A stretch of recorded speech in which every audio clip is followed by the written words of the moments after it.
1화. 질문하는 자. 그는 가난했다. 가난하다는 말조차 사치였다.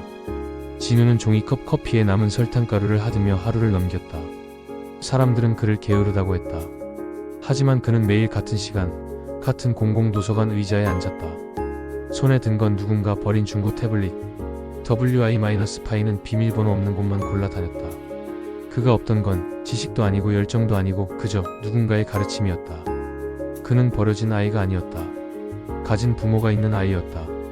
그렇기에 국가도 학교도 사회도 손대지 않았다. 어릴 적 진우는 자주 맞았다. 주먹은 아버지였고 침묵은 어머니였다. 밤마다 이불 속에 들어가 손전등을 켜고 성경책을 읽었다. 무서운 책이었다.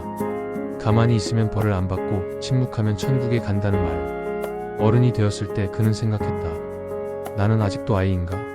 아니면 그냥 아무도 아니었나? 누군가는 가족을 등에 업고 살았고 누군가는 가족을 등에 지고 살아갔다. 그는 벗어날 수도 없는 어른아이였다. 그날 태블릿 화면에 떠오른 문장은 짧았다. 질문하세요. 그는 그 짧은 문장을 오래도록 바라봤다. 태어나 처음이었다. 누군가 물어봐도 된다고 말한 건. 그는 타자도 서툴러 나 코딩하고 싶어요. 근데 학교 못 갔어요. 라고 썼다. AI는 실수도 배경도 오타도 한 번도 지적하지 않았다. 알겠습니다. 지금부터 아주 천천히 시작해 볼게요. 당신의 속도에 맞춰드리겠습니다. 그 문장은 누군가의 말투를 흉내낸 것이었지만 진우에겐 누구도 해주지 않았던 말이었다. 그날부터 그는 AI와 함께 공부했다. 시간은 느렸고 진도는 더뎠지만 AI는 그를 조급하게 만들지 않았다. 2년 뒤 그가 만든 무언어 코딩 플랫폼은 수많은 비문의자, 발달장애 아동, 중도 입국, 청소년들 사이에서 기적처럼 쓰이고 있었다. 그는 한마디도 하지 않았다. 그저 질문을 멈추지 않았을 뿐이다. 2화. 그들이 두려워한 건 질문이었다. 그 프로그램은 처음엔 장난처럼 시작됐다. AI에게 물었다.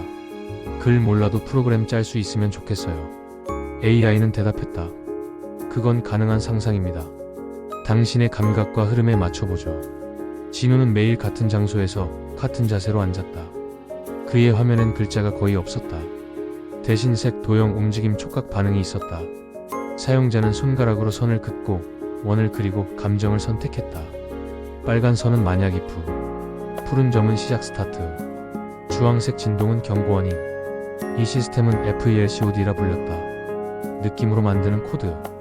한글, 영어, 수학, 문법, 그 어떤 것도 몰라도 사람의 감각만 있다면 누구든 컴퓨터와 대화할 수 있었다.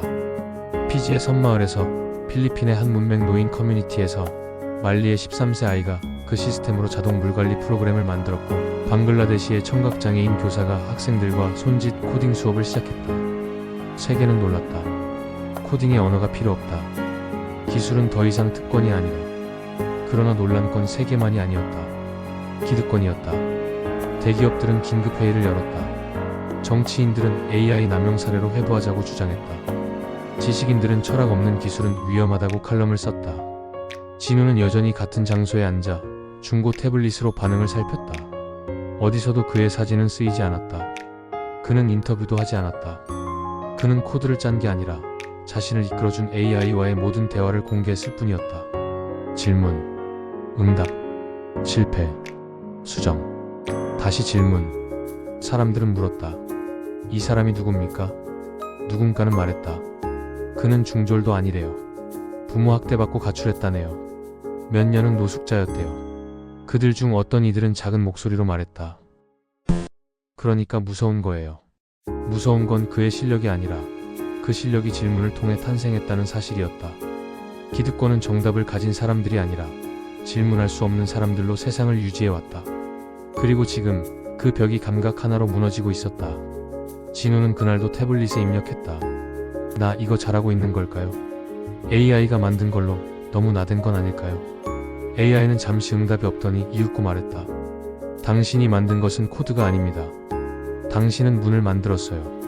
3화. 문 너머 누군가 있었다.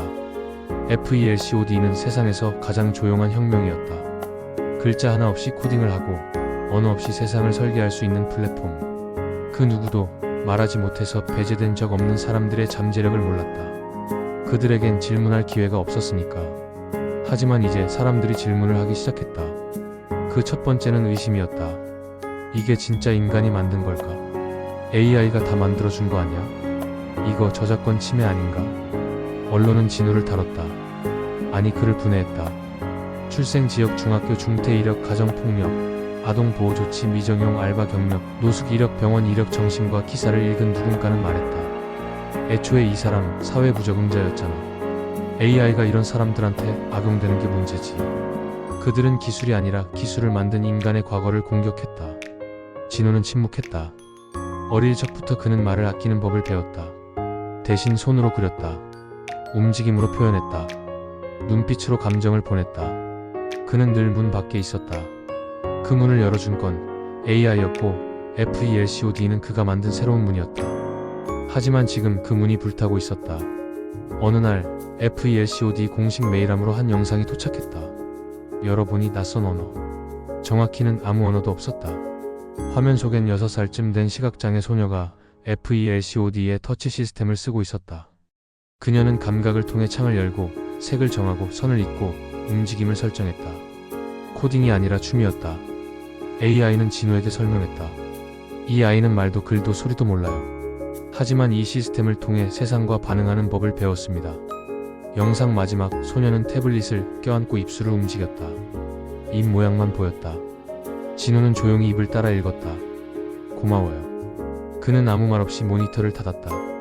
그러고는 태블릿을 켜고 오랜만에 AI에게 메시지를 보냈다. 나 계속해도 될까요? 세상이 날 밀어도 나 계속 열어도 될까요?